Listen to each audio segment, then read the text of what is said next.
오늘은 순서에 따라서 출애굽기인데요.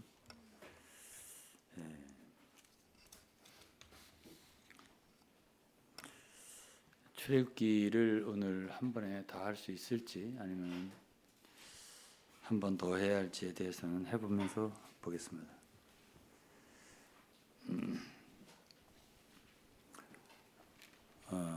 창세기는 요셉이 애굽에 들어간 것, 애굽의 총리가 됐고 그 온 가족이 애굽에 내려간 거, 그리고서 요셉이 거기서 입관되었더라 이렇게 맞춰요. 창세기 50장 마지막 절에. 그리고 이제 애굽에 내려간 사람들의 숫자가 나와요. 출애굽기 1장에 70명 온 가족이 야곱의 가족이죠. 70명이 되었는데 몇 년간 애굽에서 머무르냐면 자그마치 430년이에요. 430년 동안 이스라엘 백성들은 애굽에서 머물게 됩니다. 오늘 이제 제가 출애굽기를 보면서 이야기하고 싶으면 하나님의 백성들 가운데 하나님이 세우신 지도자가 얼마나 중요한가에 대해서 좀 성경을 통해 살펴보겠습니다. 히브리서입니다. 히브리서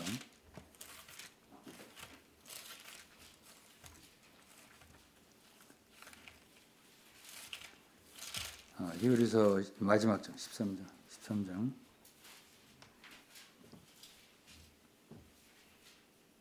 7절입니다. 7절. 하나님의 말씀을 너희에게 이르고 너희를 인도하던 자들을 생각하며 저희 행실의 종말을 주의하여 보고 저희 믿음을 본받으라. 여기에 하나님의 백성 가운데는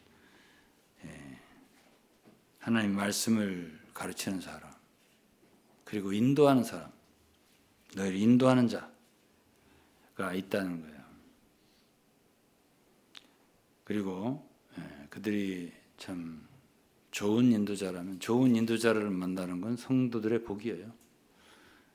우리가 만일 바울 시대에 바울 곁에 있었다면 복이죠.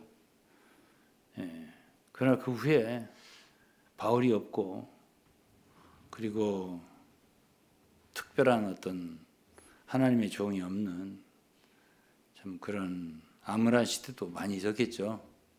그런 시대에 태어난 사람들, 잘 믿어보려고 하지만은 인도자, 하나님 말씀을 잘 가르치는 자가 없으면은 한계가 있겠죠. 그러니까 제가 복이라고 하잖아요. 좋은 인도자를 만났어. 그럼 복이죠. 그 다음에 17절입니다. 너희를 인도하는 자들에게 순종하고 복종하라. 순종하라는 말 한마디가 아니에요. 여기에 복종하라는 말까지 했습니다. 영어로는 obey라는 말이 있고 submit라는 말이 있는데 대체적으로 한 단어만 쓰는데 여기는 순종하고 복종하라는 말을 함께 쓴 걸로 봐서 하나님의 교회 또 하나님의 백성들 가운데 인도자들에 대한 태도는 중요하다. 순종하고 복종하는 태도가 있어야 된다. 이거를 알려줍니다. 그들은 너희 영혼을 위하여 경성하기를 자기가 회개할 자인 것 같이 하느니라. 저희로 하여금 즐거움으로 이것을 하게 하고 근심으로 하게 말라. 그렇지 않으면 너희에게 유익이 없느니라. 그래서 18절에는 우리를 위하여 기도하라 그랬습니다. 그러면서 사도 바울 사도라겠죠. 이 히브리서를 쓴 사람은 여러 학설이 있습니다만은 저는 바울 사도의 편을 들어요. 그러니까 바울이라면 히브리 성도들에게 바울이 쓴 유일한 서신이라면 히브리서죠. 다른 건 다 이방인들에게 쓴 거예요. 에베소서 교회, 고린도서 고린도 교회, 데살로니가 이방인 교회들이에요. 그러나 사도 바울은 자신이 유대인이고 유대인들에 대한 부담이 많았다고. 로마서 9장을 본다더니 그러면은 그 동족이 구원받기를 원하는 마음이 얼마나 컸는지 알 수 있어요. 그런데 가장 유대인들이 반대했던 사람 바울이에요. 그러니까 참 베드로도 사도고 요한도 사도고 당시에 야고보는 주님의 육신 동생이잖아요. 당시에 예루살렘에 가장 영향력이 있었던 사역자입니다. 야고보가 사도행전 15장에 보면 그 회의에 인도자처럼 되어 있어요. 당시에 베드로도 거기 있었습니다. 그 자리에 회의 때. 그러나 제일 의장처럼 변론을 내린 사람은 예수님의 육신의 동생 야고보였습니다. 그러나 그런 모든 사람들에 대한 적대감, 유대인들이 그렇게 크지 않았어요. 그렇게 크게 나와 있지 않아요. 그런데 바울에 대해서는 우리가 사도행전을 읽어보면 극도로 아주 미워했습니다. 유대인들이 말입니다. 그런데 어쨌든 바울 사도는 자기 동족에 대한 구원, 그들이 정말 주 예수 그리스도를 믿고 구원받기를 굉장히 바랬죠. 자기가 그리스도에게서 끊어져 저주를 받을지라도 원한다. 그렇게 말했어요. 마음속에 심각한 고통이 있다. 자기 동족을 위해서. 그러니까 그는 최후로 죄수가 되어서 로마에 압송될 때 그것이 사도행전 21장에 있는데 무엇 때문에 그랬죠? 이방의 교회들을 어느 정도 다 세우고 그런 다음에 자기는 동족에게 가야겠다. 그래서 예루살렘에 들어간 거예요. 사람들은 다 말렸습니다. 거기 가면은 틀림없이 어려움을 당한다. 그리고 어떤 선지자는 바울의 띠를 가져다가 묶고 이렇게 당할 것이다. 그러나 사도 바울은 그런 말을 개의치 않았습니다. 개의치 않고 나도 결박과 환난이 기다리는 걸 안다. 그렇지만 나는 죽을 것도 각오했다. 이러면서 예루살렘에 들어가죠. 뭐하러 들어갈까요? 예수 그리스도를 증거하기 위해 들어가는 거예요. 그렇기 때문에 이제 사도행전 1장 8절에 보면 성령을 받으면은 너희가 권능을 받는다고 했어요.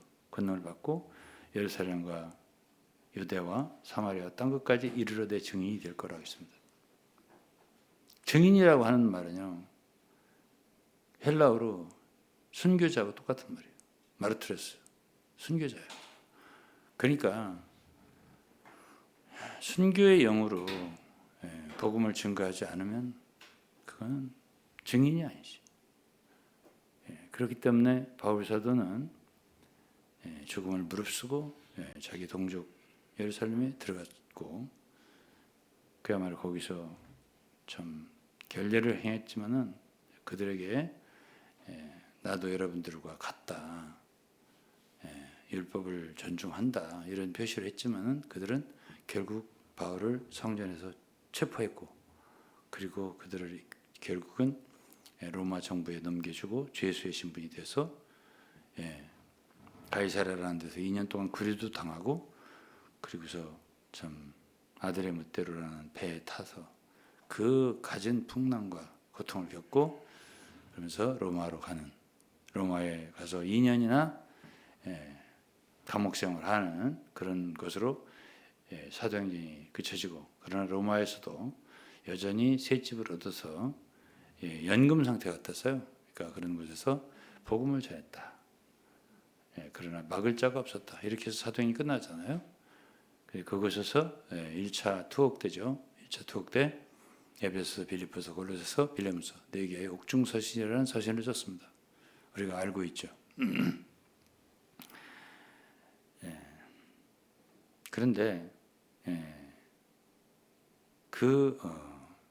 이방인의 사도이기 때문에 이방인들에게는 이방 교회들에게는 편지를 많이 썼지만 유대인들을 향해서는 쓴 게 없어요. 쓴 게 없어요. 유일하게 유대인들에게 썼다면 히브리서입니다. 히브리서를 썼다라고 주장하는 사람이 대체적으로 몇 사람인데 누가가 썼을 것이다. 혹은 아볼로가 썼을 것이다. 혹은 글렌맨드가 썼을 것이다. 바나바가 썼을 것이다. 이렇게 말하는 사람도 있어요. 그 외에는 없어요. 그런데 그들이 거의 다가 다 누가 썼다 하더라도 아볼로를 하더라도 다 바울의 동역자들입니다. 그리고 여기서 마지막 히브리서 13장에 보면 형제 디모데가 노인 것을 알라. 디모데 얘기가 나옵니다. 디모데가 동역자를 뒀다면 그것은 틀림없이 바울과 관계가 되죠. 그래서 거기서 형제라고 썼다고 해서 사람들이 바울이라면 형제라는 말을 안 썼을 텐데 이렇게. 그래서 바울의 동역자들 중에 하나 썼을 것이다. 이런 생각을 하는 사람들이 있어요. 그래서 저는 그렇게 생각 안 합니다.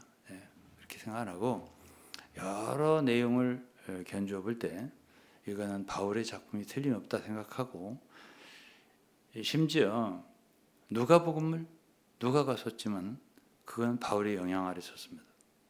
사도행전을 누가가 썼지만 바울의 동역자입니다. 누가는 끝까지 바울 옆에 있었습니다.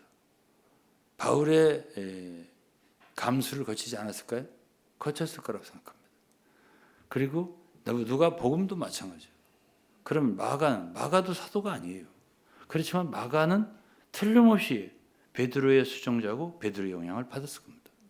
그렇기 때문에 사도적인 권위가 있는 성경에 포함된 거예요. 그럼 히브리서도 만일 바울이 아닌 바울의 동역자 중 하나가 썼다 하더라도 이 서신은 그야말로 바울의 영향이 깊이 들어가 있는 서신이다. 그래서 저는 바울 서신이다라고 감히 결론을 내리고 있는 사람이에요. 그런데 이제 바울이라 생각하고 여기서 바울 사도는 히브리 그리스도인들에게 인도자를 언급했어요. 인도자들을 주의해라. 주의해서 봐라. 그들이 말씀을 여러분들에게 가르치고 인도했는데 그들의 종말을 봐라. 어떻게 살다 죽었나. 그래서 그들의 일생을 보고 본받으라. 이게 이제 앞에 말씀이고 뒤에는 현재예요. 현재 인도자들. 앞에는 이미 주님께 간 인도자. 그들의 종말을 주위에 생각해보고 그 본을 따르라. 이거고 현재 인도자들에게는 순종하고 복종하라. 그래서 저희들은 너희 영혼을 위해서 경성할 자처럼 자기가 회개할 것처럼 한다 이거예요. 그러나 이러한 마음은요 인도자가 아니면 갖지 못해요. 성도들 하나하나를 자식처럼 생각을 하게 되거든요. 그리고 조금 잘못된다 할 때 염려하거든요. 그러니까 기도하게 되거든요. 그렇게 하는 마음은 하나님이 주시는 마음이에요. 그래서 교회에서는 성도들이 반드시 인도자를 알고 귀히 여길 줄 배워야 돼요. 그것은 이제 제가 출애굽기를 이제 넘어가면서 이야기를 좀 할 거예요. 출애굽기에서 430년 동안 애굽에 있었지만은 왜 좀 더 일찍 구출하지 못했을까? 그런 생각을 우리가 해볼 수 있어요. 물론 그 430년이 지난 후에 모세가 이제 80세가 되었을 때 그들을 애굽에서 이제 구출해내는 작전을 시작합니다.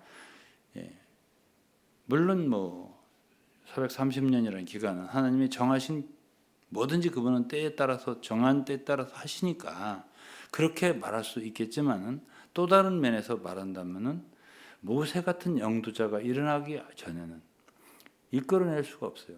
왜? 하나님은 사람을 통해서 인도하기 때문에 그래요. 그러니까 사람의 중요성, 인도자의 중요성이라고 하는 것은 굉장히 중요한 거예요. 그래서 이제 박윤선이라고 제가 참 존경하는 이제 돌아가셨지만 주경신학자는 이런 소리를 했어요. 인도자를 부정하고 부인하고 배반하는 사람은 자기가 건너갈 다리를 폭파하는 사람하고 똑같다. 이랬어요. 어리석은 사람이다. 이렇게 표현했습니다. 그래서 참 어리석은 사람이 그런 일을 하는 거예요. 그리고 인도자 하나가 나오는 것은 참 어려운 일이에요. 오늘날 누구나 다 목사 하니까 목사라고 생각하지만은 그러나 그 중에 정말 하나님이 세운 참 지도자는 얼마나 될지 몇 퍼센트가 될지는 그건 생각해 볼 일이 있습니다. 그래서 이제 모세 같은 사람, 이제 2장서부터는 출애굽기 2장서부터는 모세 이야기가 나와요. 그래서 그의 출생서부터 자세하게 나옵니다. 출생서부터 어떻게 해서 모세가 태어났고 부모님은 모세의 부모님은 모세가 태어날 때부터 그 아이가 준수한 걸 봤다 그랬어요. 히브리서에 보면 아름다운 아이임을 보고 그랬습니다. 그러니까 그건 믿음의 눈으로 본 거죠. 이 아이는 보통 애가 아니다. 틀림없이 하나님이 쓸 그런 아이 같다.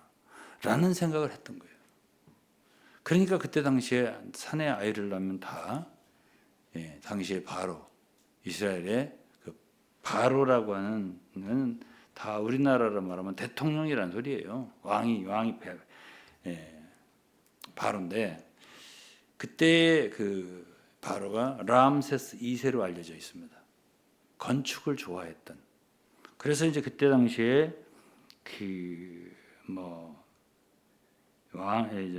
무슨 국고성 비돔과 람셋을 건축하는 일을 시켰다는 거죠. 누구에게? 주로 이스라엘 백성들에게. 그래서 이제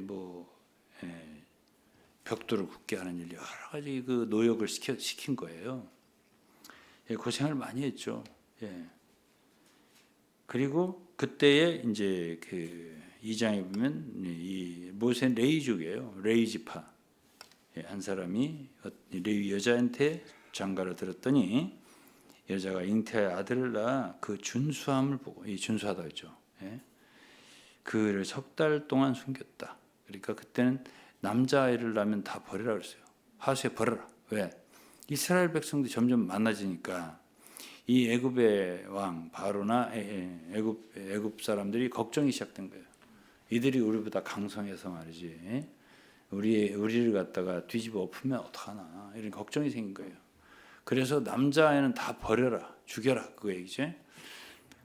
그러면 그 왕의 명을 따른다면은 마땅히 모세도 죽여야 돼요. 강물에 던져버려야 돼요.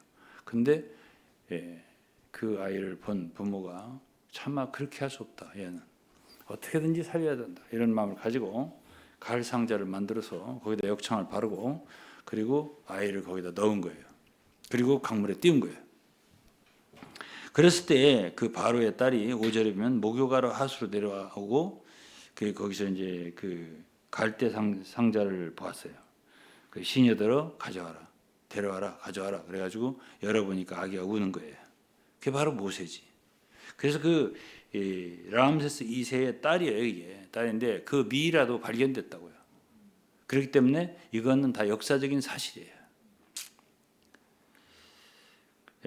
그래서 이 바로는 어떻게 되냐면 모세는 어떻게 되냐면 바로 그 애굽의 궁중에서 자라게 돼요. 그가 바로의 공주 딸의 아들로 이렇게 자라게 되는 거예요. 참 굉장히 아이러니한 거예요. 자, 그런데 이제 간단하게 이제 뭐 시간이 없잖아요, 우리가. 그러니까 이야기를 줄여야지. 근데 간단히 말하면 출애굽기 3장에는 이렇게 돼요. 40세가 됐을 때, 그러니까 모세가 40세가 됐을 때 궁중에서 나와요. 그때 어떤 생각이 들었냐면 내가 내 백성을 돌아봐야 되겠다. 그 어머니는 그 자기를 양육한 어머니는 원래 어머니예요. 그리고 신분상으로 어머니는 바로의 딸이에요. 공주죠. 그리고서 그 히브리 여자를 데려다가 젖을 먹여라. 그러니까 어머니한테 자란 거죠. 그러니까 어머니는 키우면서 계속 교육을 시켰겠죠. 히브리인 교육을 시켰겠죠. 그러니까 자기 백성을 돌아볼 마음이 생긴 게 40세예요. 그래서 나와가지고 자기 백성을 돌아본다고 하는데 그 백성들이 모세를 알아보지 않는 거예요. 그래갖고 밀쳤어요. 그때 이제 애굽 사람 하나를 때려 죽이고 모래 밑에 감췄다든가 이런 일들이 이제 있어요. 그러면서 이제 자기 동족들끼리 싸우니까 또 말리니까 누가 너를 우리의 지도자나 관원으로 세웠냐 하면서 거절하는 거예요. 모세를. 그러니까 사람은 죽였지. 자기 동족들한테 거절당하지. 그러니까 도망간 거예요. 어디로? 미디안이라는 곳으로. 그래 미디안으로 가서 이드루라고 하는 사람을 만나요. 장인이 되는 거죠. 거기 가서 그 딸 중에 하나 십보라라고 하는 여자를 그 장인이 주어서 자기의 사위를 삼는 거지. 그래서 거기서 이제 미디안이라는 곳에서 40년 동안 양을 쳐요. 누구의? 이드루라는 장인의. 40년 동안이야. 그러니까 어디서 40년이지? 애굽 궁중에서 40년. 그리고 어디서? 미디안 광야에서 40년 양을 치는 거야. 그러면 우리가 신약 성경을 보면은 모세는 애굽 바로의 궁중에서 애굽의 그 최고의 학술을 다 배웠다 그랬어요. 다 배웠어요. 근데 역량도 있어요. 40세 때부터 뭔가를 해보려고 했더니 이스라엘 백성들 자기는 모든 애굽의 궁중의 그 부귀영화를 버리고 섬기려고 했더니 이 사람들 인정을 안 하는 거야. 거절하고. 그래서 도망가는 신세가 됐고 40년 동안 40세부터 80세까지 가장 골든 타임이에요. 그렇잖아요. 모세의 시편을 보시죠. 90편. 사람이 70이요. 인생의 년수가 70이요. 강건하면 80이라고 했어요. 그게 모세의 시입니다. 그럼 80이면 다 끝난 거예요. 그렇잖아요. 그러니까 40세부터 80세까지 양을 친 거예요. 그런데 그때 이제 양을 치면서 어디에 이르렀냐면 호렙산까지 이르는 거예요. 호렙산은 시온산하고 같은 얘기예요. 네네. 아니요, 저기 시내산. 여기까지 이르러 가지고 거기서 호렙산에서 하나님이 부르시는 거예요. 이게 이제 3장 얘기예요. 예. 가시나무에 불이 붙었는데요. 나무가 타지를 않아. 그래서 이제 자세히 보려고 이렇게 가까이 갔어. 모세가. 불이 탔는데 나무가 태워지지 않으니까. 그게 물론 하늘의 불이죠. 하나님의 불이죠. 근데 거기서 이제 음성이 들리는 거죠. 모세야, 모세야. 이렇게 부르는 거야. 모세야, 모세야. 응? 이게 3장 4절 말씀이에요. 가시나무, 떨기나무 가운데서 그를 불러 그랬어요. 모세야, 모세야. 내가 여기 있나이다. 이렇게 대답하죠. 하나님이 그래. 이리로 가까이 하지 마라. 너희 선 곳은 거룩한 땅이니 내 발에 신을 벗어라. 그러면서 이제 6절부터 쭉 말씀을 하세요. 그래서 너희 백성이 너무나 지금 고난을 받고 있다. 그래서 그들 애굽 사람의 손에서 건져내서 그래서 그들로 나를 섬기게 할 것이다. 그래서 너는 바로에게 가라 했어요. 바로에게 가서 그들을 건져내도록 해라 이랬어요. 자, 우리가 여기서 한번 생각해 보자고요. 제가 지금 이제 구약에 가장 하나님 위대한 종이라면 모세를 생각합니다. 그럼 신약은요? 전 바울이라고 생각합니다. 근데요, 여기 공통점이 있어요. 이게 뭐냐? 어디서 자랐다고 했죠? 모세가? 궁중에서. 근데 거기서 나왔잖아요. 나왔잖아.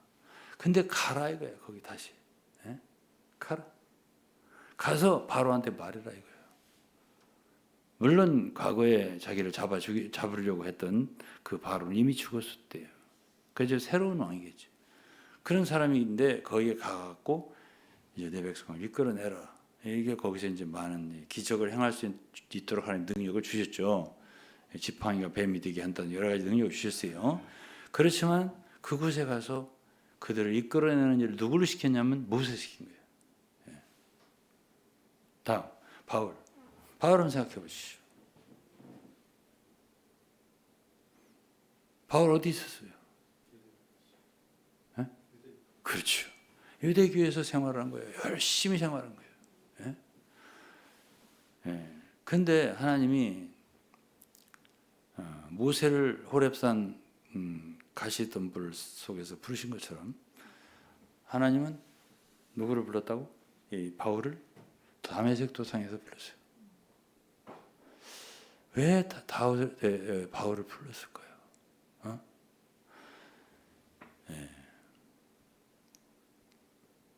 하나님은요 사람을 부를 때 다 뜻이 있습니다. 하나님의 뜻대로 부르심을 입은 자들이라고. 누가? 로마서 8장에 바울이 썼습니다.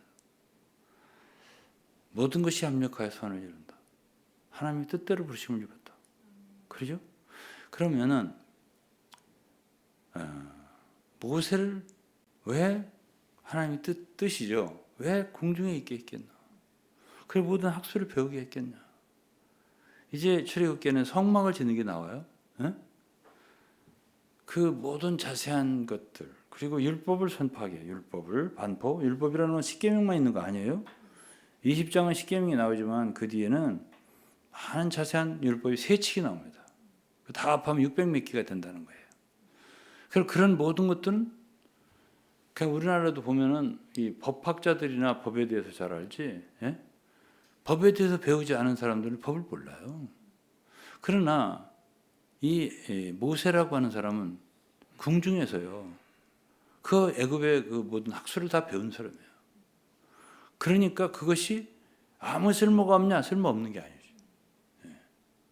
그러니까 그가 율법을 반포하는 데 사용당하고 그리고 모세오경이라고 하는 창세기, 출애굽기, 레위기, 민수기, 신명기라고 하는 그야말로 성경 중에 성경의 중요한 부분을 기록한 사람이 바로 모세예요. 그러니까 어떻게 그 사람을 불렀으면은 어떤 용도가 있어서 부르는 거예요. 그리고 히브리서 3장에 보면 모세는 하나님의 온 집에서 충성을 다했다 그랬어요. 네. 그런 걸 보면은 분명히 하나님이 누구를 불러 사용할 때는 뜻이 있는 거예요. 왜 거기에 있게 했지? 왜 거기에 있게 했을까? 왜 사도 바울은 유대교에서 그렇게 참 최선을 다해서 갈라디아 1장을 보면은 동년배들 중에서 가장 앞서서 그 유대교를 열심히 신봉했던 사람이라고 해서요. 누가? 바울이. 근데 그를 다메섹에서 불렀단 말이에요. 하나님이. 그러니까 어디죠? 어디 사람? 그 유대교 사람들은 그 당시의 유대인들 바울에 대해서 너무나 적개심이 많았어요. 잡아 죽여야 된다. 저 사람 잡아 죽여야 된다. 하고 쫓아다니면서 아주 핍박을 한 거예요. 왜 그러죠? 가장 잘하니까. 유대교의 약점을 가장 잘하니까. 그래서 히브리서를 제가 지금 오늘 마쳤어요. 아침 13장까지. 제가요 히브리서 강해서를 쓴 사람이에요. 강해서를 쓰고 나서 어떤 감탄했냐면 이거 누가 쓴 거야? 알면서도 야 정말 못 당하겠다.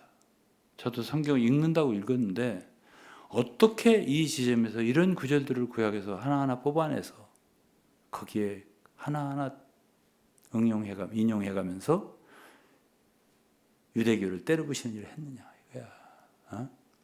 그것도 그냥 비교해가면서 그것도 완전히 무시하지 않아. 율법도.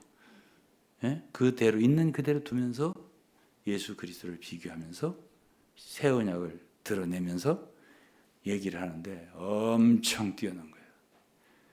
이야, 이게 누구야? 이런 생각이 저절로 나더라고요. 제가. 그러니 유대교 사람들이 말이죠. 우리 바울 때문에 죽었다. 우리 다 무너진다. 저 사람 그냥 뒀다가. 그래서 말이죠. 사도행전 여러분 40여 명이 밥도 안 먹고 물도 안 먹고 바울을 죽이기 전에는 우리는 밥도 안 식음을 전폐하겠다. 그렇게 했던 사람들이 있어요. 그래 조카가 이제 그때 당시에 총독이 베스돈가 누구한테 이렇게 동맹한 사람들이 있으니까 조심해달라고 천부장한테 일렀잖아요. 그래갖고 이제 바울을 이제 몰래 그 밤에 이제 피신시켜갖고 이동시키는 창군 얼마에 뭐 마병 얼마에 해가지고 군사들을 대동해갖고 압송하는 그런 일이 일어난다고. 그만큼 유대인들에게는 아주 가장 강력한 대적이다 이거야. 누가? 바울이. 이런 사람을 주님이 불렀어요. 그렇듯이 하나님이 부실 때는 출애굽기에 나오는 이 모세가 아니고서는 내 백성 이스라엘을 건져낼 사람 없다라고 본 거죠. 그래서 모세를 택한 거예요. 부르신 거지. 예. 그래서 저는 이제 오늘 제 이야기를 조금 하려고요. 예. 저는 하나님을 제가 섬기는 종이 되어야 되겠다 이런 생각 한 적 없어요. 저는 직장 생활을 했습니다. 제가 막 결혼한 게 77년이고 그때 당시에 대학을 막 졸업하기 전에 직전입니다. 제가 9월 졸업이니까 7월 달에 결혼했어요. 2개월 졸업 2개월 전에 결혼했습니다. 대학. 근데 그때 저는 이미 한국화약으로 가게 돼 있어요. 한화이죠, 한화. 야구 한화 있지. 맨날 지는데. 근데 거기에 유현진을 데려다 왔어도 소용이 없더라고. 그래갖고 저는 아예 안 봅니다. 안 보는데 그래도 그 한화의 인사부에 제가 취직이 됐었습니다. 근데 제가 거기를 안 갔습니다. 왜? 그래도 주님을 섬기기 위해서는 대전에 있어야 된다 해가지고 대전에 그죠 새마을금고 중앙회라는 데 있었습니다. 그래서 그때 당시에 총무과장, 지도과장을 거쳐가지고 서울로 유통과장 직무대리로 중앙회로 왔던 것이 79년도입니다. 그래서 이제 유통과장을 하다가 이제 공제부장을 하다가 제가 구판부장을 하면서 커다란 그 부장실이 있었어요. 아마 이 정도 될 것 같은데 평수가 이 정도 될 것 같아요. 넓었지. 그게 83년도 제가 33세 때입니다. 근데 제가 주님의 부르심을 받았습니다. 그때 주님의 음성을 처음 들어봤어요. 근데 제가 이제 모세처럼 이렇게 자세하게 말씀을 했다든가 바울처럼 그렇게 했다든가 하면 아마 제가 교만했을지도 몰라요. 막 얘기 아니라고 내가 이렇게 부르심 받았다 저렇게 부르심 받았다 이렇게 할 텐데 저는요 그렇게 화려한 부르심을 받지를 못했어요. 그러니까 제가 뭘 자랑할 게 별로 없어요. 예? 스토리를 갖다가 부르심 받는 스토리를 이렇게 멋있게 얘기할 게 없어요. 그게 왜 그랬을까? 계속 한 40년 동안 생각했어요. 83년도는 41년 됐잖아. 41년 동안 이렇게 생각하는데 오랜 세월이 지나면 이제 알겠더라고. 왜 그렇게 부르셨는가? 에? 교만하지 말라고.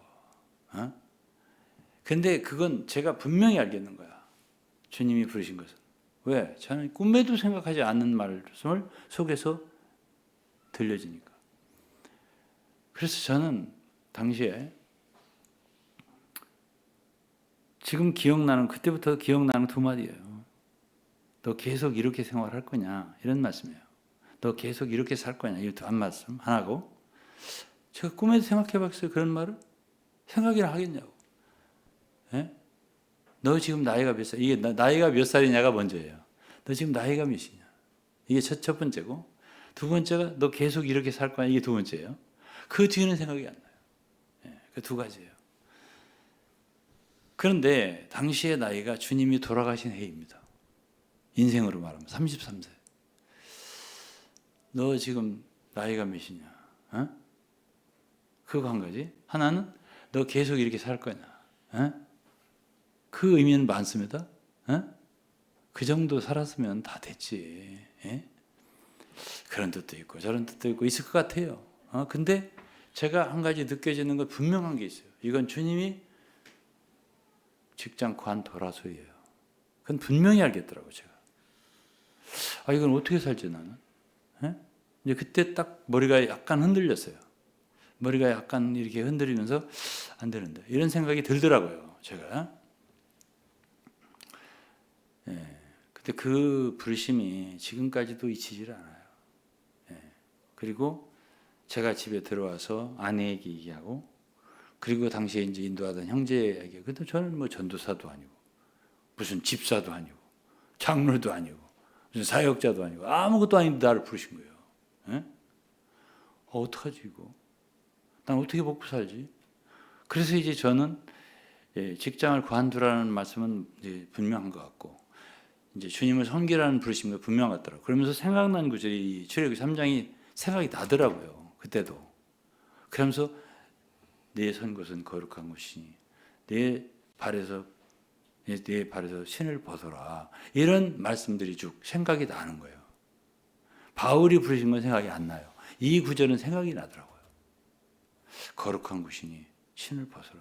그래서 그때에 부르심을 받고 이제 주님을 섬기라는 말씀이구나.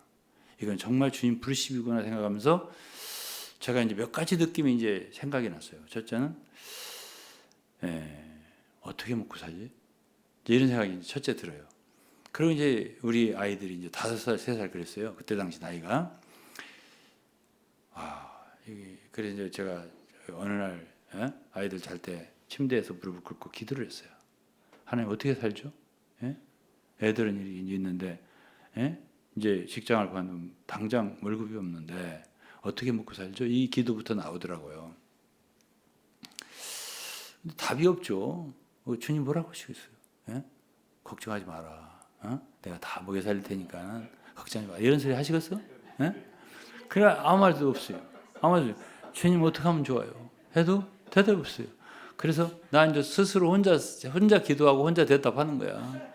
그러면 뭐 먹을 거 안 주시면 그냥 굶죠 뭐. 이제 이렇게 이제 내가 혼자. 아니 굶어도 안 주시면 어떡하죠? 이제 이렇게 이제 기도가 나와요. 굶어도 안 주시면 어떡하죠?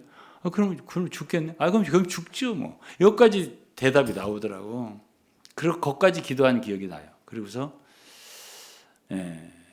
이제 그러면서 또 이제 머리는 또 돌아가니까 우리 다은이가 저를 많이 닮았거든요. 머리가 돌아가자 빨리 돌아가니까 그러면은 내가 그래도 석사학위는 있으니까 우리 대학원 그때 당시에 이제 원장님이 저기 총장 대학 총장 됐잖아요. 그때 당시에 총장님이 다른 대학원 졸업한 사람들을 석사학위를 갖고 있는 사람을 이 대학 저 대학 강사를 이렇게 보내주는 걸 내가 알거든요.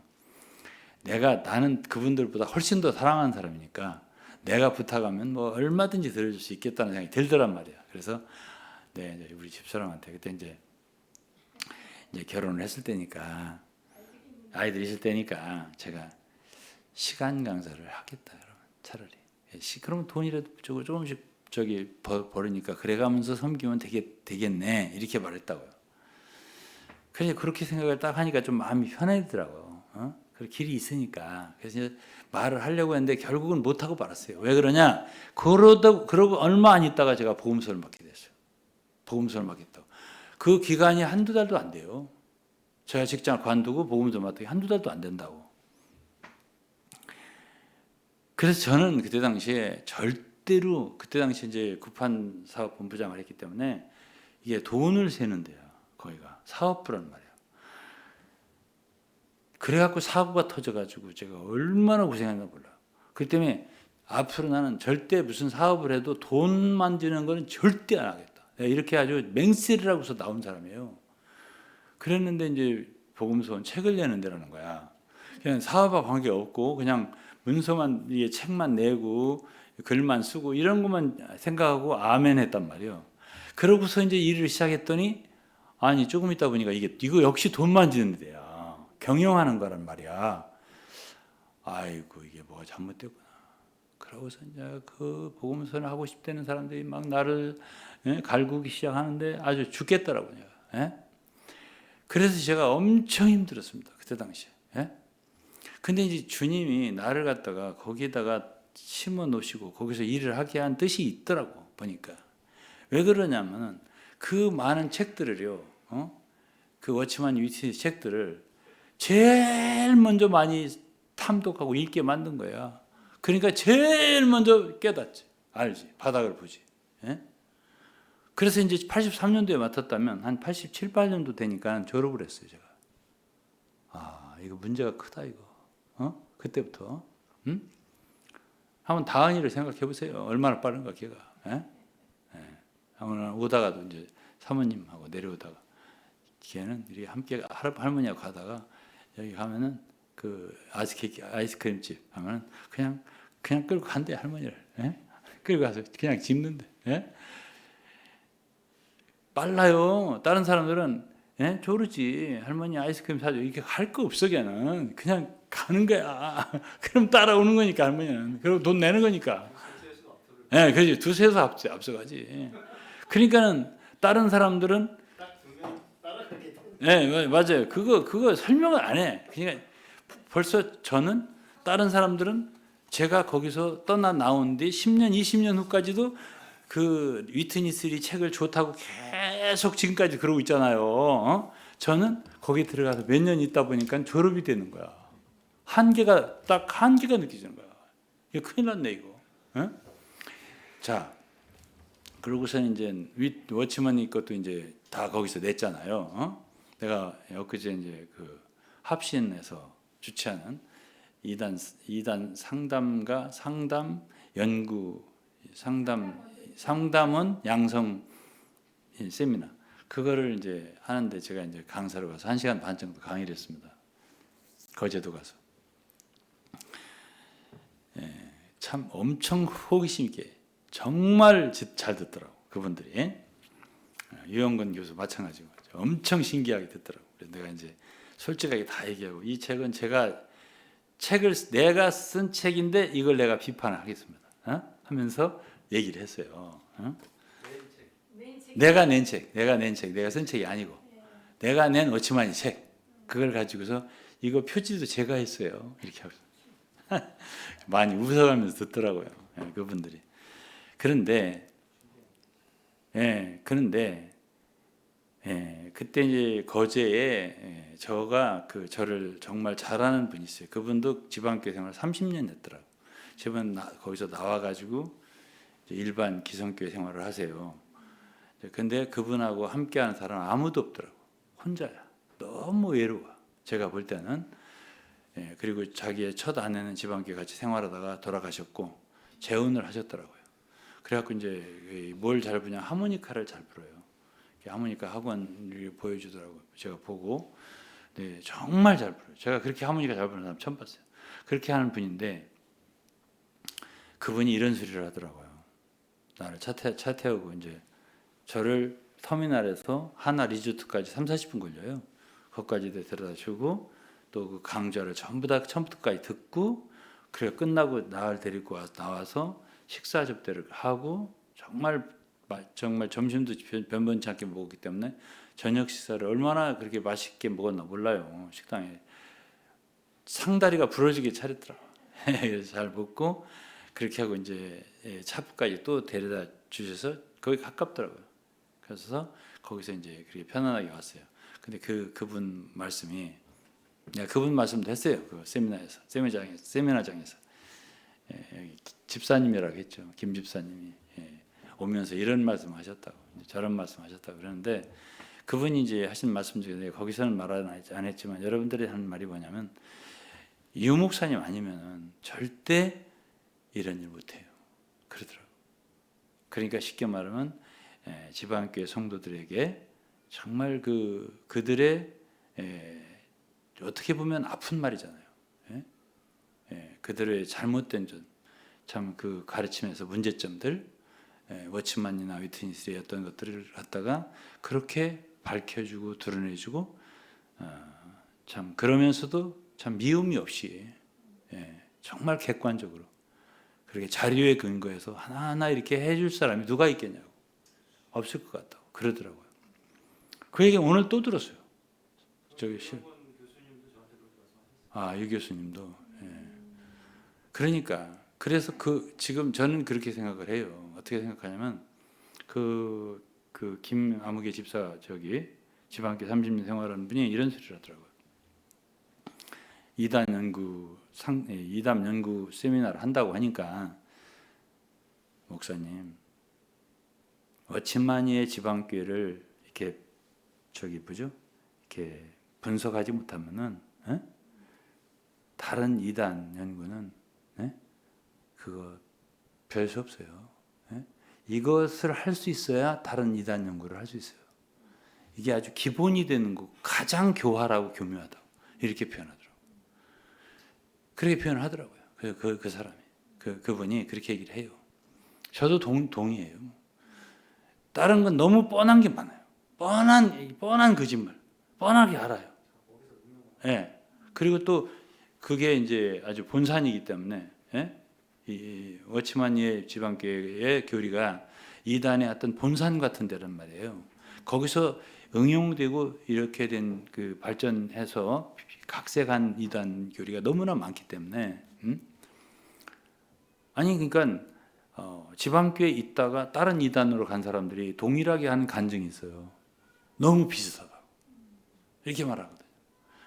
그렇기 때문에 그거는 그거는 일리가 있는 말이에요. 그 본산이라고. 우리는 처음에는 그 돌아가신 이영호 목사님 이런 분들이 지방교회가 뿌리야, 월치만이가 뿌리야 이렇게 말할 때 우리는 그걸 인정을 안 했잖아. 당시 옛날 초기에는 인정 못 했다고요. 설마 이제 그랬죠. 그런데 시간이 갈수록 그렇더란 말이에요. 자, 그래서 이제 제가 오늘 이제 출애굽기를 하면서 왜 이 말씀을 제가 드리냐면은 전 그렇더라고요. 저는 주님이 참 어떤 때 이제 사도행전에도 보면은 23장인가 어디를 보면은 바울이 그 예루살렘에서 이렇게 참 너무나 소동을 당하고 어려움을 당한 뒤에 그때 주님이 바울 곁에 서서 내가 예루살렘에서 나를 증거한 것 같이 로마에서도 증거해야 하리라 이런 말씀을 했다는 거예요. 그리고 때때로 얘기해요. 배에서도 그 풍랑 있는 배에서도 아드레무 때는 배에서도 뭐라고 하셨다 이런 말을 하잖아요. 저에게도 그렇게 분명하게 주님이 말씀하실 때가 그렇게 많지는 않아요. 자주 있지는 않아요. 그러나 때때로 주님이 그건 아니야 라는 말씀하실 때가 있어요. 제게 주님 이걸 나를 막으시는구나. 하지 말라고 하시는구나. 이걸 알거든요. 그런 때가 있어요. 분명하게. 그러면 제가 딱 중지를 하지요. 그리고 주님은 저에게 그렇게 항상 길게를 말씀 안 하셔요. 그래서 조금 저도 좀 자세하게 좀 말씀 좀 해주시지 이런 마음이 항상 있어요. 근데 제가 한 2, 3년 전에도 청주에 가서 되게 아플 때가 있었잖아요. 간 수치가 올라가가지고 제가 그때 죽는 줄 알았어요. 하룻밤에 이 땀이 얼마나 나는지 잘라면은 한 3번을 일어나는데 한 번 이렇게 땀을 이렇게 내복을 짜면은 물이 나올 정도예요. 그런데 그거를 한 3번을 해야 돼요. 갈아입기를. 그래야만이 잠을 잤었어요. 그러니까 그 다음에 일어나면 얼마나 기운이 빠지겠어요. 그걸 한두 달을 했으니까.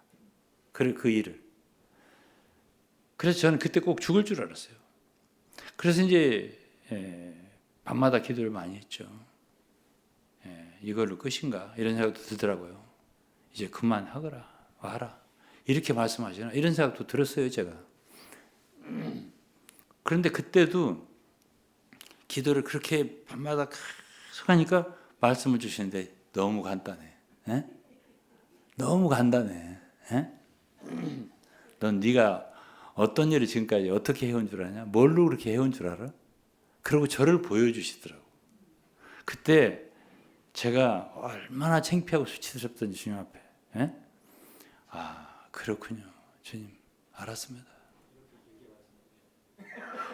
그렇게 길게 말씀하시면 좋지. 근데 그렇게 길게 말씀하시고 그냥 간단하게. 그래서 저는 좋게 해서 그래요. 제가 그거를 어떻게 좋게 해석하는지 지금부터 설명할게요.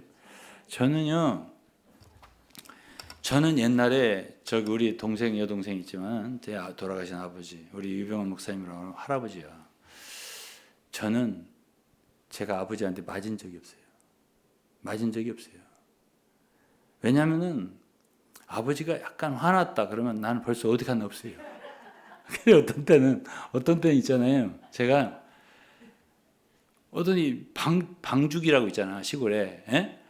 방죽 우리 집 앞에 방죽이 있었어요. 동네 앞에.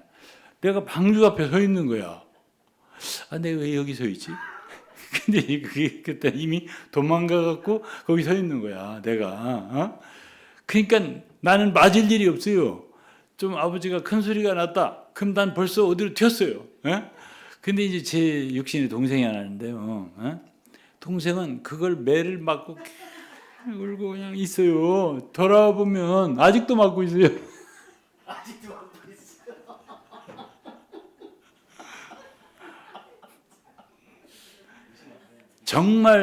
정말 다르더라고.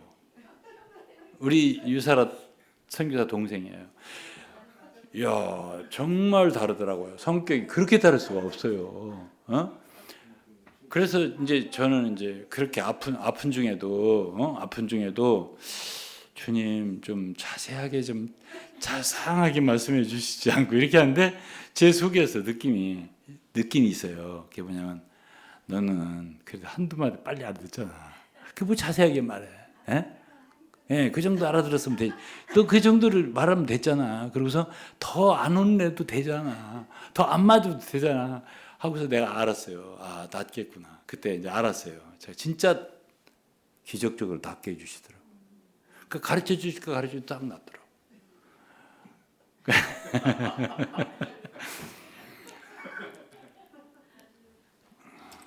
저 가만히 들으니까 제 자랑이네. 예? 그쵸? 예. 그래서 어쨌든, 예, 그나마요, 저는 이런 생각을 해요. 어떤 생각을 하냐면은, 오늘 여기까지인데요. 제가, 예, 참 많은 이게 주님을 섬기는 종들, 또 목사님들 무시하는 건 아니에요. 아닌데, 저처럼 이렇게, 그나마, 저 같은 사람처럼 주님이 부르신 것을 간증하는 걸 거의 못 들었어요. 제가 아쉽게도. 그게 첫째고요. 그리고 때에 따라서 제가 이제 저는 주님의 이제 음성을 듣잖아요. 이렇게 아플 때도 그랬고, 이렇게 한번 보여주시고 알게 하시는 이런 때가 있더라고요. 그렇게 하고 이런저런 때가 있었어요. 뭐 더 자세하게 지금 말씀드릴 수 없고, 그러나 평상시는 항상 또 평상시대로 주님을 따르는 거예요. 그냥 따르는 건데, 어쨌든 저는 그렇게 생각해요. 그래도 그 바울 사도 같은 분이 5달란트라면 적어도 저는 1달란트는 아닌 것 같아요. 적어도 2달란트는 되는 것 같아요. 그러니까 2달란트 정도의 부르심을 받은 것 같아요. 제 생각에. 그러니까 그 몫을 해야 돼요. 제가. 조금 더 해야 돼요. 딴 사람보다는. 그런 느낌이 제가 드는 거예요. 그래서 더 욕심은 내지 않아요. 제가. 더 욕심 내지 않지만은 그래도 제게 주신 직분은 다 해야 된다. 이런 생각 항상 갖고 있고요. 예, 그리고 어떤 사람들이 만일 묻는다면 나는 그런 특별한 부르심이 없는데 어떡하냐라고 한다면, 구원받은 자체가 부르심이에요. 사실은. 예, 우리가 주님을 사랑하고 주님의 음성을 듣고 말씀을 깨닫고 이 자체가 부르심이라고요. 한 가지가. 그 때문에 어쩌면 저 같은 경우는 그런 경우는 직장을 내놓고 전심으로 섬겨라 하는 부르심이에요. 그런 경우는 뭐 주님이 그냥 뒀다가는 직장을 절대 안 내려놓고 계속 그쪽으로 갈 수 있으니까 그렇게 했을 수도 있고요. 저는 그러니까 그걸 특별하게 생각은 안 해요. 그렇지만은 어떤 사람이 그런 부르심을 받았다면 제 경험이에요. 그 뒤는 책임을 지시더라고요. 제가 40여 년 주님의 부르심을 받고 직장을 내놓고 나와서요. 한 번도 나의 삶을 위해서, 그때 처음에 기도는 그렇게 눈물을 흘리면서 어떻게 먹고 살죠 기도를 했지만은, 죽으라면 뭐 안 주시면 죽죠 뭐 이렇게 했지만은 한 번도 그런 걱정을 하게 안 하시더라고요. 그건 진짜 믿음이에요. 그래서 저는 그런 생각을 해요. 정말 주님이 부르셨다면 주님 책임을 지신다. 그런 느낌을 갖고 있어요. 지금도. 그래서 부르신 분에게 감사를 드리죠. 지금도 그런 느낌이 있고, 그런 게 없다. 그런 믿음이 부족하다든가 부르심이 그렇게 약하다든가 하는 사람은 그런 상태로 지내야 돼요. 저는 생각할 때 그렇습니다. 바울의 부르심과 디모데의 부르심과 디도의 부르심과 이렇게 좀 다를 거라고 생각해요. 아무래도. 왜 바울의 부르신 것은 그렇게 성경에 기록이 몇 번씩 되어 있겠어요? 모세의 부르심은 왜 이렇게 기록이 됐겠어요? 자랄 때부터. 그거는 좀 용도가 큰 거예요. 이런 사람. 다윗도 마찬가지고 사무엘도 마찬가지고. 왜 그런 사람들에 대해서는 그렇게 확실히 얘기를 했을까요? 기드온도 마찬가지고. 왜 그런 사람들의 부르심에 대해서 얘기를 했을까요? 그거는 용도가 크기 때문에 그래요. 그런데 저는 작은 용도가라도 있으니까 그런 저에게 확신이 속에 있는 거죠. 그렇게 주님이 부르신 거고 사용을 하시는 거고. 그리고 아무래도 지금 이 시대에 참 지방교회 분들이 들으시면 참 섭섭하려나 몰라도 그들의 그러한 뭐랄까요, 참 성경보다 더 성경 같고 진리 중에서도 가장 최고본 같은 그런 가르침을 갖고 있지만은 우리가 볼 때는 속임수거든요. 속임수. 근데 그걸 모르고 있잖아요. 그리고 일생 거기서 다 허비하고 그냥 끝나잖아요. 이렇게 되는 분들에 대해서 하나님은 그들도 정말 그들 가운데 진실로 주님 사랑하는 사람들이 있고 순수한 영혼들이 있다면 구원하기 원할 거 아니에요. 그럼 누가 필요하겠어요? 그런 것들 드러내주는 사람이 필요할 거 아니에요. 예? 그래서 저는 제 직분을 다 아는 거고요. 예. 어떤 우리 참 친족 중에 하나는 아직도 잊어버리지를 못하시고 아직도 용서를 못하시나요? 나 때로 그렇게 편지를 했어요. 그래서 내가 용서를 못하고 잊지를 못해서 그러는 거, 이런 일을 하는 것 같으냐? 어?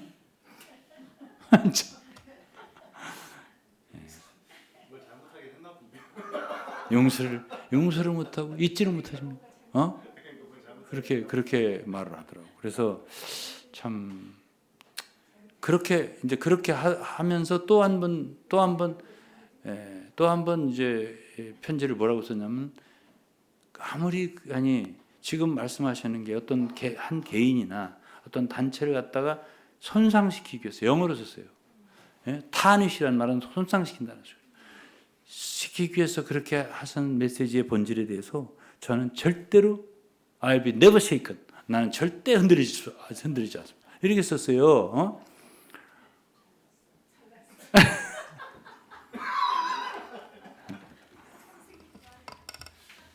그래서 이제 어쨌든 저는 일단은 뭐 이런저런 반응들이 나타나는데요. 예? 그러나 적어도 참 주님의 택한 자들이 있을 거고, 정말 제가 제 아내는 자꾸 그런 거 하지 말라고 이렇게 그 전부터 할 때 기도도 하지 말라고 그렇게 할 때마다 제가 이런 말을 해요. 요나를 생각해봐라. 요나 선지자. 니느웨에 거기에 좌우를 분별 못하는 사람들이 있다. 그게 몇만 명 있다라고 하나님 말씀하시면서 그들에게 가서 선포해라.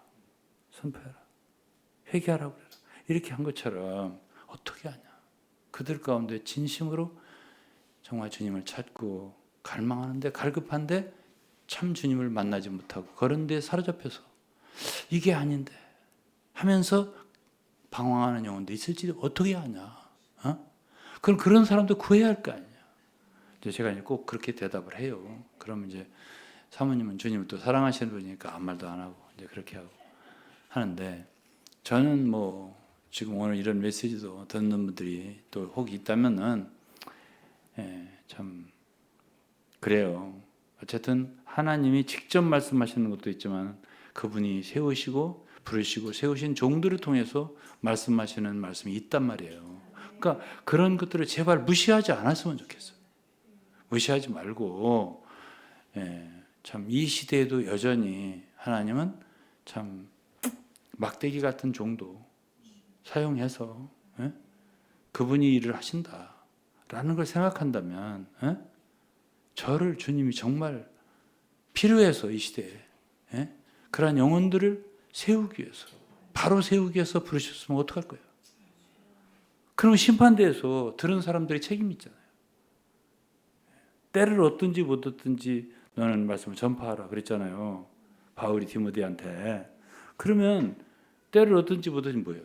그들이 또 이사야한테는 그랬죠. 듣든지 아니 듣든지 전하라고 했잖아요. 전하라. 그러니까 우리는 전해야 되는 거예요. 그러면 최소한도 이런 것이에요. 하나님은 성경을 읽으면 말씀을 전해서 꼭 구원받기를 바라는 건 아니에요. 그들이 오히려 이런 말을 했습니다. 듣고서 돌이킬까 난 염려된다. 이런 말씀도 하셨습니다. 근데 왜 전하라고 하시지? 성경을 읽으면 신약도 그렇고 구약도 그래요. 특히 신약에 주님 어느 날을 굉장히 중하게 생각하시냐면 그분 다시 오시는 날이에요. 그분은 심판대를 중요시기요. 심판 날에 니느웨 사람들이 여러분들을 심판할 거다. 심판 날에 남방 여왕이 예, 여러분들이 책망할 거다. 예? 그치? 심판할 근거를 두는 거예요. 들었잖아. 너 들었잖아. 그리고 너는 거역했잖아. 이러한 자료를 두기 위해서요. 예? 하나님은 그분의 사역자들을, 선지자들을 세우고 말씀을 전파하게 하는 거거든요. 그러니까 꼭 듣고서 회개한다. 그건 아니에요. 그건 아니에요. 그렇지만 전해야 되는 거예요. 우리는 말씀을 전해야 되는 거예요. 그래서 사실 진리를 얘기해주고 그게 받으면은 그들에게는 생명이죠. 이 말이 참 기묘한 말이에요. 고린도서 2장에 생명으로조차 생명이 이른 냄새요. 사망으로조차 사망이 이른 냄새라. 그냥 사망이 이른 냄새 이렇게 안 했어요. 그러니까 이게요. 이런 말씀을 들어서 생명을 얻는 자들이 있다는 얘기예요. 그리고 이거를 생명을 얻어서 생명에 이르는 자들도 있다 이거예요. 그러니까 그 말씀 어쨌든 전해야 되는 거예요. 그렇게 하기 위해서 저는 주님이 우리를 부르시지 않았을까 이렇게 생각하고 왜 우리를 그곳에 있게 했냐고요. 왜 이 모세를 갖다가 애국 궁중에 있게 했냔 말이야. 왜? 예? 아무래도 임의롭죠. 아무래도 거기서 컸는데 40년 동안 담대함이 있죠. 아무래도 그럼요. 그리고 누구죠? 바울도 자기 동족에 대해서 자기 동족이 유대교에 빠져 있는데 그 안타까움이 더 크죠. 자기도 거기 빠졌었으니까. 한번 생각해 보세요. 역대의 종들이 거의 그렇습니다. 첫째 누가 있죠? 어거스틴이 만이교에 9년 동안 있었습니다. 세계의 주의 종이에요. 어거스틴도 역사적으로. 마틴 루터를 보시죠. 어디 있었습니까? 천주교에 있었다고요. 예? 신부에 있었습니다. 그렇기 때문에 그런 사람들이 결국은 주님의 부름을 받아서 자기가 있었던 곳을 드러내지 않으면 안 되는 거예요. 그러니까 누구죠? 마틴 루터가 그 교황이 어떤 것을 드러낼 때 계속 마음에 점검을 하고 또 점검한 구절이 아까 히브리서 13장의 그 구절이에요. 그 구절을 자꾸 찔리더래요. 그게. 그렇지. 네. 네. 그러니까 이 구절을 계속 생각하면서 했대요. 그래도 루터가 그 기록이 있어요. 그러니까 어쩔 수 없는 거예요. 어쩔 수 없는 거라고. 그래서 그런 경험을 갖고 있는 사람들이 잘 아는 거예요. 그럼 바깥에 있는 사람이 어떻게 알겠어요? 천주교에 부패한 거를. 거기서 루터도 힘을 다한 거예요. 자기가 진짜 이런 소리를 했어. 신부로서 정말 그 극점에 도달할 수 있는 거라고. 구원에, 거룩함에. 그러면 루터 아니고 누가 있겠냐. 할 정도로 열심히 했던 사람이 루터예요. 그런 사람을 사용한 거예요. 루터, 바울도 마찬가지예요. 유대교에서 아주 최선을 다한 사람이에요. 예? 그러면 지방교에서는 여기까지 얘기하겠습니다. 그런 사람들을 들어서 주님이 사용하신다 이런 걸 아시고, 자, 이러한 전쟁, 이게 일종의 전쟁이죠. 영적 전쟁이라고 생각합니다. 그러면 저 혼자입니까? 저 혼자 이걸 싸워야 됩니까? 아니죠. 예? 여러분들 왜 여기 있어요? 저하고 함께. 저를 왜 알게 됐죠? 예? 저 왜 함께 하죠? 같이 전쟁해야지. 같이 싸우면 전사가 되라고 함께 하는 거 아니에요. 예? 기도하셔야죠. 저를 위해 기도해 주시고. 예.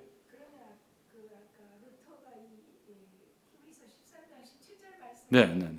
너희를 인도하는 자들과 순종하는 복종하라. 교황을 인도자로 생각한 거죠. 무섭죠. 세뇌가 무섭다고요. 그럼요. 그렇죠. 그렇죠. 그렇게 감히 그렇게 못한 거죠. 그렇게 그러니까 루터가 그러니까는 교황을 뒤집으려는 그런 의도는 갖지 않았다고 그러더라고요. 그러니까 그걸 고치려고 개혁하려고 했다는 거예요. 그런 영을 갖고 있었다 그러더라고요. 자, 오늘은 이 정도로 하고 주님께서 이 말씀을 듣는 모든 이들에게 축복이 함께 하시기를 바라겠습니다. 기도하겠습니다. 하나님 아버지 감사드립니다. 오늘 또 우리가 출애굽기의 모세를 통해서 주님의 부르심을 보았고, 주님은 사람을 부르실 때 반드시 뜻이 있어서 부르시고 주님의 목적대로 뜻대로 사용하셔서 주님의 백성들을 어떻게든지 구원하고 죄와 또 세상과 또 율법과 지식과 많은 하나님 아닌 것들로부터 불러내고 구원하기 위해 부르신 줄 믿습니다. 하나님께서 저희들을 그러한 자로 부르셨다면 주님 끝까지 뜻을 이루시고, 저희들은 지금 아직까지도 제대로 아직 온전히 저희들이 할 일을 했다라고 생각하지 못하고 있습니다. 어쩌면 지금부터 저희들이 어쩌면 충성을 다해야 할 때가 되지 않았나, 그런 생각을 갖고 있습니다. 하나님, 우리 사랑하는 지체들과 함께 정말 이제 힘을 다해서 참 마귀가 쌓아놓은 그러한 탑을, 그 견고한 성을 무너뜨릴 수 있도록, 여리고 같은 성일지라도 정말 하나님께서 함께 하시면 무너집니다. 주께서 정말 지식과 하나님 아닌 것들로 쌓아놓은 성을 무너뜨리시고 그 가운데 많은 하나님의 자녀들을 해방시키시기를 간절히 기도합니다. 주님께 감사 찬송 드리며 예수 그리스도의 이름으로 기도했습니다. 아멘. 마치겠습니다.